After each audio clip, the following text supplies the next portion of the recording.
Hello and welcome to Against All Odds, a program that is dedicated at showcasing survivor stories.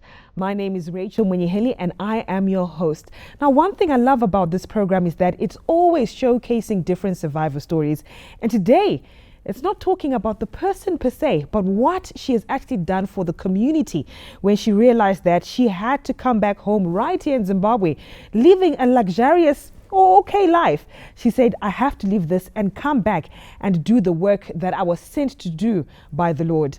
I'm not here to share that story, but Dr. Fatima is. Help me welcome Dr. Fatima to the program Against All Odds. Dr. Fatima, thank you so much for joining us right here. Thank you very much. Excited to have you. Thank you, and I want to know a lot, but let's start off a little bit with your background. Okay. Maybe if you can just give us a brief background of your upbringing. All right. My name is Fatima Maruta. I was born to parents who were staunch Christians, who were missionaries. They were working a Driefontein mission. My father was a builder. He was also a boarding master. And my mother was doing homecraft at that particular time. But the impact that they made on my life was because of the impact that they were already making in their tiny community. I saw them looking after orphans, and there was one blind man that my father looked after, and that really made a very deep impact upon my own life. I saw their love. I saw them going out of their way, irrespective of the meager resources that they used to have. So in a nutshell, that is me. Okay, now let's talk about you coming through. You talked about how your parents had an impact on what you're now doing. Yes, but in order for you to get to what you're now doing, which we'll get to, maybe just tell us how the journey started. What happened in the instance? Were your education, did you do it right here in Zimbabwe and then had to relocate and come back? Yes, I studied in various mission schools, and then I was enrolled with the University of Zimbabwe, where I studied accounting. I then left to go to USA to do my MBA at Bloomsburg University.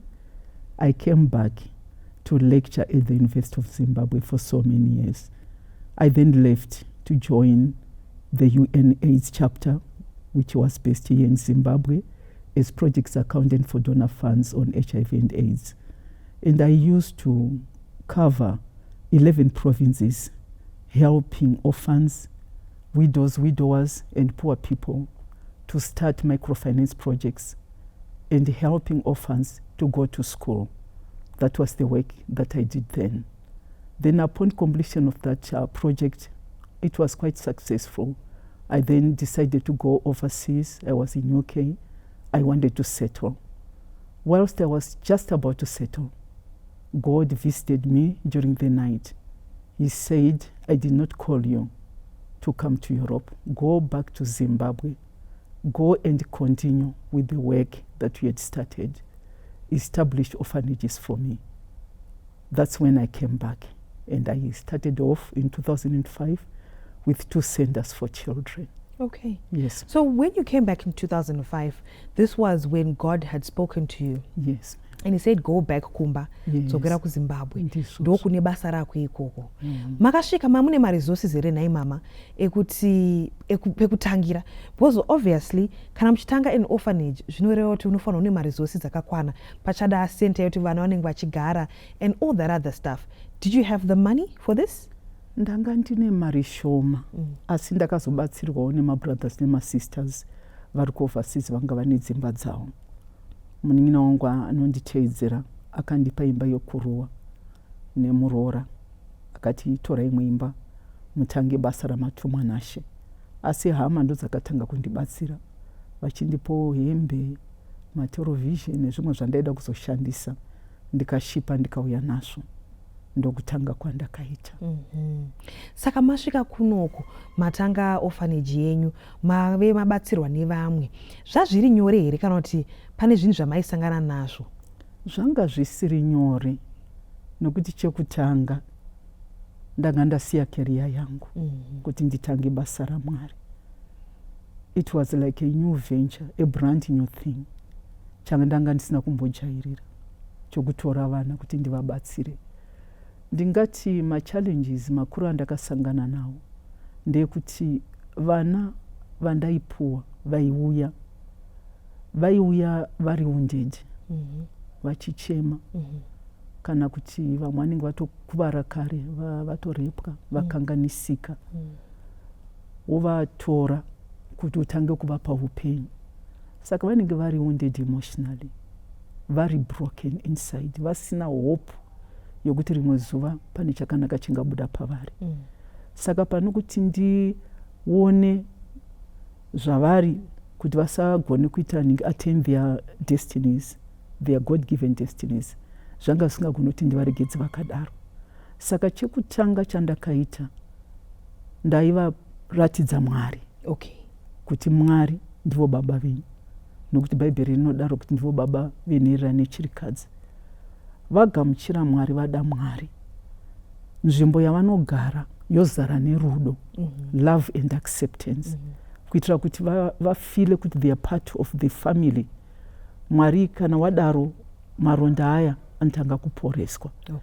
Tochizoenda kuma-basic needs education, yekuzopawo zvekupfeka nepekugara nekuvapa hope. Character building is also another very important aspect.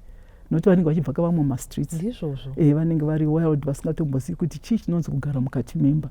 Saka uchitanga kuvaka uchivapa unhu hwedu, unhu hwemubhaibheri, kuti munhu ungazogara navamwe sei, ungazoacceptwa nevamwe sei kana wabva pandiri. Okay. Well, as you can hear Dr. Fatima narrating her story, coming through there, you know, being educated in Zimbabwe, also running a couple of projects until she went to the UK and she was told by God, dzokera kumba, ndo kune basa rako, ndo kwaunofana uri uchibatsira vamwe. When we come back from the break, we're going to dive into detail what it takes to run an orphanage, some of the challenges that she talked about, but more in detail right after the break. This is Against All Odds. Don't go anywhere.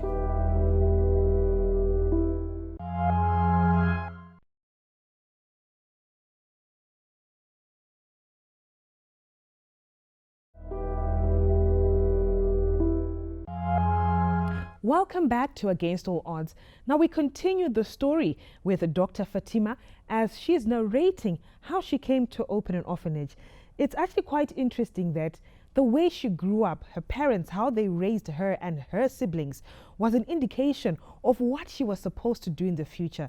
But not only her, she talked about her family members, her siblings, helping her out with certain things that she needed in order to carry on her work. Now, Dr. Fatima mataura kuti makabatsirwa nyama dzenyu, masiblings zenyu, vangone dzimba nezvimwe zvamaifana kutangisa nazvo kuti mutange ma-orphanage centers aya ekuti vana vagare. Mataura uyezve kuti vana vanouya, some were broken, they needed to learn to love. And you needed to teach them a lot, character building, also, you know, inspiring them, upbuilding them to build that confidence in themselves. But let's talk about how these children came to the orphanage. Tunanyatsonzwiswa maivatora kupi vana vaingoerekana vasvika here pacenter paipai vachizoti ndo pane center iripo kana kuti pane kwamaivatora vachizouya kuzogara paorphanage apa. Uyezve maitora vana vane makore mangani? Vana ava vanorifewa kwatiri vachibva from the Department of Social Welfare. Hatigoni kungotora vana, tinotopiwa neDepartment of Social Welfare. Saka ndaitora vana vacheche vanenge varaswa kana pamarodhi, mamwe vanenge vasiwa mutrain kana kuti vanenge vangosiwa mumunda. Vazhinji vandakatora ndonguva yeinflation, if you remember. Kwanga kune poverty yanga yakakurisisa, saka vanhu vaingorasa vana. I remember it one time ndakayamwisa vari 9 kutotanga from day 1 wovayamwisa wovapa upenyu wozotanga ukambera nokufamba nokuenda kunursery school kuchikoro wozoenda kusekondari wozoenda kumavamwe vari kuenda kumauniversities. Tine vana vakawanda vakabudirira. Pakuyamwisa apa maivapa mukaka here? Because utoona kuti ma-ages acho amukutaura very very young, ndofunga vanenge vachibva unozvarwa chaizvo ndo vacho vaiuya kumba uko. Mamune help here? Vashandi vaikubatsira kana kuti ma-volunteers aiva vachikubatsirai? Uyezve tozvizoti zvinoda funding zvinhu zvakadai kuti murane orphanage manga mapiwa nehama zvinhu zvekutanga nazvo zvikwaniso zvekutanga nazvo asi in the long run mama ane funding here yamaiwana uyezve mukaka uyu kuti chikafu chamaipa vana ava nevashandi kuti muri one muchishandisa 9 at the same time hamaimbozvigona muri mega maizvifambisa sei? Chandingada kutaura ndechokuti kana ishe vakutuma vanounza rubatsiro nokuti ndo vanenge vazvitanga, ndo muridzi weproject. Saka vaizondiunzirawo vanhu from the community vaindibatsira. Vamwe vaiuya nemadhaipa, vamwe vachiuya nemikaka. Ndanga ndaone vashandi macaregivers andanga ndatraina kuti tichengete vana. Vamwe vaivolontiyawo kuzouyawo kuzotibatsira kucleana kuitira kuti vana vakure. Saka ndoda kutenda zvikuru nevese vakatibatsira kuti vana vakure. Nanhasi tichirungotora kana vana vacheche. Tinavo vadiki, ndofunga the youngest watinawo iko zvino is about 3 years, anonzi Isaiah. Okay, that's very nice. Saka sente yenyu iri kurana zvakanaka, muona kuti aiwa maitobatsirwa zvishuwa. I can tell that even from the bottom of your heart, even as you narrate your story, I can tell that this was a passion for you. Yes. I can imagine leaving certain luxuries. Obviously, when you relocated to the UK, your intention was, you know, you wanted a certain type of lifestyle. But coming back here and having to forgo that, to come and open an orphanage center to help children that you have no knowledge of, to take in, was a ukatasa culture yedu muZimbabwe vanhu vazhinji vanotya kutora mwana wasingazivi kuti abvepi vachiti ko mhepo dzikazotisumukira mumusha medu. Imi maizvifambisa sei? Mamune that fear here kana kuti mamusina kana kuti makambosangana nazvo here kana kuti hamuna? Ndanga ndisina kutya nokuti ishe vanga vandituma. Ndakaramba ndakatarisa kucall yangu, chipo changa chakaiswa mandiri naMwari. Ndokumva ndaita courage kuti regai ndiite basa randakatumwa naMwari. But ranga risiri nyore nokuti unofesa discouragement. Maresources anga asingauyi all the time. Saka zvaida kuti tinamate, tikumbire ishe ndidzidzise vana kunamata nokuvimba naMwari. Saka in the process takaona rubatsiro rukuru rwaibva kuna Mwari. Notaingoti pamwe watoshaya mangwana unoona Mwari vakaita ninge a solution. Kana kuti dzimungu uchiri pakudana uona solution yasvika. Saka ndoda kuappreciate zvikuru rubatsiro rwatinopiwa naMwari as a Christian organization vachiunza vanhu vakasiyana kuuya kuzotibatsira. Takatarisa izvozvo kune vanenge vane chishuviro chekuti vakatasa maorphanage sebasa renyu ramunei muchiita. Vanegona vane moyo wakanaka wekuti zveshuwa mama vari kuita zvakanaka nezvavanhu. Hakuna vamwe vaya vachikudiscouragei pachezvenyu imimi vaya kwamuri vati but madii mazomba ndo zvamashingirana nazvo here izvi? Pane vaimbodaro? Vaidaro ningi kuti ungasiya madegree ese akaita basa reyaunawo anobatsirei nezvauri kuita. Asi chaindibatsira ndaiti ndikaona vana ava ndonzwa tsitsi. Ndakanyanya kuita rudo rwakakura nekuda kwevana. Zvinhu zvese zvikava immaterial. Chandanda kungotarisa ndichokuti dei vakaita upenyu hwakanaka, deni vakapedzawo zvikoro, deni vakaitawo makosi, vagone kuzvibatsira nemhuri dzavo, vagogona kubatsira vamwe. Ndoranga riri donzvo rangu. Saka izvozvo zvaindimotivata, everyday zvinondimotivata kungoona upenyu hwemwana huchichinja, uchimuona from the street, uchizomuona one day a lawyer. Sokuti iko zvinoti nevamwe vato kumauniversity vakasiyana siyana vakatopedza law, masocial worker, madoctors. Tine vamwe 3 vacho vakanga vari majunior mayor kuRuwa town council. Zvinoshamisa zvinhu zvinoitwa naMwari. Ndizvozvo. Saka ndinoda kutenda zvikuru. You can hear Dr. Fatima narrating a story. It is touching. How many of us would actually have the heart to live, you know, what we've worked hard for? The education that she actually went through, the time that she spent in order achieving everything that she's achieved, only to leave it behind to come back home and start an orphanage, taking in children you have no knowledge about, not being sure whether it will work out, not having enough resources, but still having faith that it shall work out one way or the other. Well, these are the stories that we share right here on Against All Odds. And I should say that they are quite touching. When we come back from the break, we want to focus on what she has seen from where she started to where she is now. What are some of the success stories that she can tell us? And also, what word she has to say, especially when we see children who are not from our own community or family members. Are we able to actually help out in one way or the other?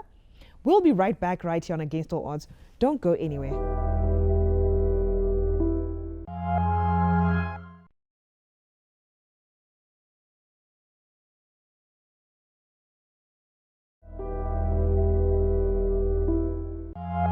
Welcome back to Against All Odds, and we continue. Now, Dr. Fatima, tabva kutora bafemo mukataura mukati, as much as I faced different challenges, which were difficult, finances, you know, the strength in itself, looking at people who maybe came through and were discouraging you, but you said through faith and through knowing your purpose, you were like, I'm going to stick to my story. Now, sticking to your story, you started off with 2 centers, if I'm not mistaken. Yes. Are we still at 2 centers right now? Takapfura. Okay. We now have got 4 centers for children. Amazing. 2 for the little ones. Mm-hmm. We've got a youth center for the boys Mm-hmm. and a youth center for the girls. Mm-hmm. And what I've also done is I've got a primary school for my own children where they start from. Oh, nice. From nursery, ECD, and then they go to government schools because I'm yet to build in Goromonzi. And then I've got a secondary school in Zimri Park. Initially, it was meant for my own children. As because, you know, we are reaching out into the community. Vana vari kuuya kuchikoro kwedu vachiona ma-success stories atinavo, vana vanopasa, ndiwo ma-success stories iwayo. Last year, ma-orphans iwayo, 2 vanga vane ma-20 points, umwe anga ne-17 points, ma-15 points ndo akatowandisa. So kuti 3 of them vatorwa ne-Oxford University. Really? Vapuwa ma-scholarship. With Oxford? Oxford University. That is amazing. That's really amazing. Wow. That's really amazing. Saka taona Mwari mukati mebasa iri. Vamwe vato maloya vatodzidza chikoro, ma-social worker vagona kuzvichengeta nokubatsira vamwe. Saka I'm so grateful. Kuda the word of encouragement that I can have ndeyekuti kune umwe anenge achinzwa kuti dei ndaita something. Munoziva mudzimba tine zvinhu zvakawanda zvatinongochengeta zvatisingashandisi. Kana ipo pa-next door unoona mwana afirwa ari kutambudzika. Why can't we make a difference? Kungobatsira neka-school fees. Uya kuno mwana achichema, waita sei? Wotodzwa problem yemwana. Wotosolva. Wova a solution to that problem. I think tikatanga padiki tichizoenda pakuru, Zimbabwe will be a different place. Saka let us help, especially the children vanenge vachitambudzika. Tisangosiya vakadaro, ndo panozoya mitoriro nezvimwe zvakasiyana siyana nokuti vana vanenge vasina rubatsiro. Pakutaura kwenyu mambotaura kuti maitora vana vanobva ma-different backgrounds. I'm sure munotoro vamwe like mataura who have been sexually abused. Yes. Those who have stayed in the streets. Yes. Vanenge vakambotoro ma-drugs. Munovatoro futi. Chingave ma-challenges acho anouya nekureza, you know, mwana anenge aenda through trauma are very different. Unotoona kuti zvoni counseling yaunenge uchifanira kumupa inenge yakasimba, even kuti uchibuilda character yake, kuti umubvise panzvimbo yaanenge achifunga kuti I'm nothing, I'm not worth anything, kuti azozviona semunhu zvinenge zvakati womei. Makatarisa zvinhu zvakadaro imimi, ma-programs handizi kuti mune ma-programs amunorana here maybe anofocasa kubatsira vana vanenge vakaita go through this. Munawo pachikoro ipapo pama-centers kana kuti ongu tine ningi counseling services. Tine ma-pastors atinawo vari resident vanowana nguva yekutaura nevana, yekunamata nevana, yekunzwa zvinenge zvichivanetsa nekwavakabva, nokuvaita reassure kuti kumberi kwakanaka. If only you can focus with your education. tovadzidzisa tsika unhu hwedu zvese zvenhingi sexual purity, we talk about that. Okay. Kuzvichengeta kuitira kuti mangwana ninge upenyu hwavo huvanakire. Tozovadzidzisa, tinoita maprojects akasiyana ekurima. Tinorima muriwo, tinorima chibage, tinongoita zvataita kumusha zviya izvo kuti chinosakura izvo tine 5 hectares dzechibage dzatoda kutokohwa izvo. Saka chibage chiya tisi tinorima tega nevana. Tarima tozadza mapoto avo vachidya vachiguta. Tine kitchen inonzi mamas kitchen yandakaita yekuti mwana anouya achidya achigamuchirwa nomufaro achiziva kuti nhasi tiri kudya mubora wedu watakarima. Saka izvozvo zvega izvozvo zviri so therapeutic, nekungova pamwe chete as families vachingoziva this is my brother, this is my sister, mama is there for me. Our community is very loving. The word I love you kwatiri is very common. Kungotaura nemwana, I love you so much baby, I love you son, well done, wow, this is very impressive. Saka mashoko akadaro anoencourage mwana kureva kuti hauchatarisi kwabva, nokuti kwaanenge akabva kanga achitukwa kuti iwe nherera hakuna chaungaita, hakuna chaunoachiva. Saka isusu tinotaura zviri different, tinotaura maringe neshoko raMwari, kumuencourage mwana yekuti anyatsoziva kuti anodikanwa. Akangoziva kuti anodikanwa, the rest is history. I like the fact that you're doing that. You do the opposite.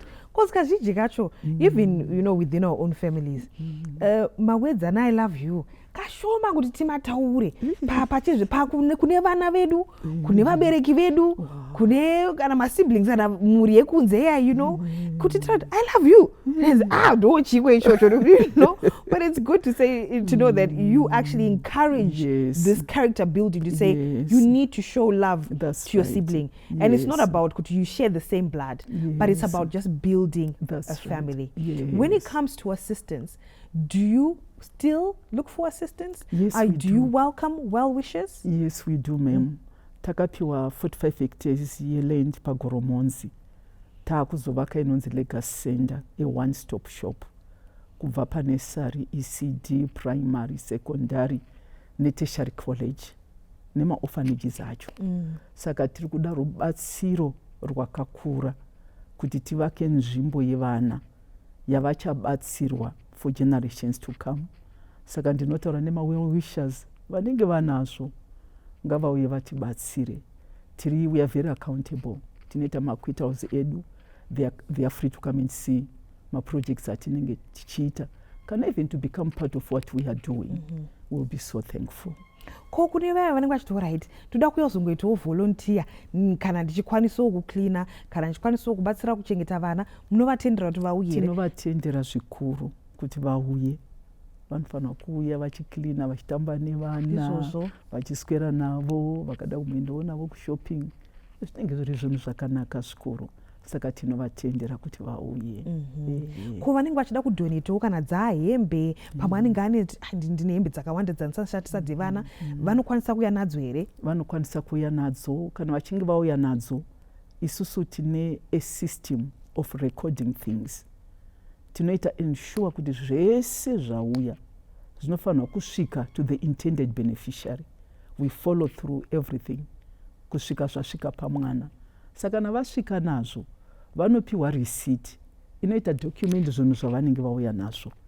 Vakasununguka kana kuenda kusiya vapfekedza vana, kana zvekudya vanogona kusiya vabika kana vachida, kana kusiya varongedza kana vachida. They are free to do so. Great.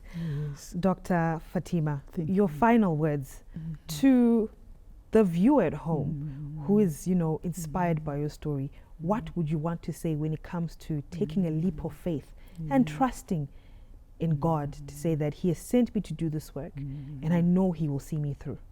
What would you want to say? Chandingada kutaura ndechokuti ngatinzwe inzwi raMwari zvikuru sei nokuda kwevana vari kutambudzika. Vakawanda vana vari kutambudzika, vakawanda vana vasingaende kuchikoro. Take a step of faith. Vana vari kumaruzevha, muzvikoro zvekumaruzevha $15. Kungoti wasvika pachikoro pawakabva, pawakadzidza, pane nherera ngani. Ungotanga hako ne1 ne$15. Kana Mwari vazokupa mari, wotengawo uniform, tubhutsu nekasachel. Saka paunobata 1 unoona Mwari achikudza moyo wako, wotoona Mwari vakuwedzera, wakutogona kubatsira 2, 3, 5, rimwe zuva wakutogona kubatsira 100s. Saka take a step of faith. Begin small. Don't think big plans. Just start with 1. You will leave a huge impact, an indelible mark. Isingagoni kudzimwa nemunhu yokuti mwana iyeye kana achinge abudirira anoramba achingorifeya kuti deno pasina mai Thomas, deno pasina Mrs Musika, ndisina kusvika pandiri nhasi, asi Mwari ndinokutendai nokuda kwavo. Watowana prayer partner munhu anokunamatira nezvakanaka zvaunenge wamuitira. Amen. Thank you so much for sharing your story with us right here on Against All Odds. Definitely inspiring. Thank you very much. Well, quite touching, isn't it? And I'm sure you can even hear it in her voice that she's dedicated. She has passion for this. And she's saying with all her heart, she has been willing to do this. And she continues on the journey.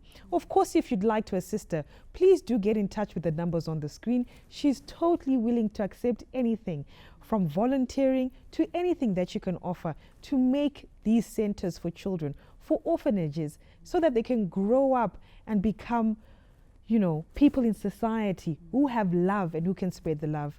This is Against All Odds. These are the stories that we share here. I hope this has inspired you. Until next time, do take care.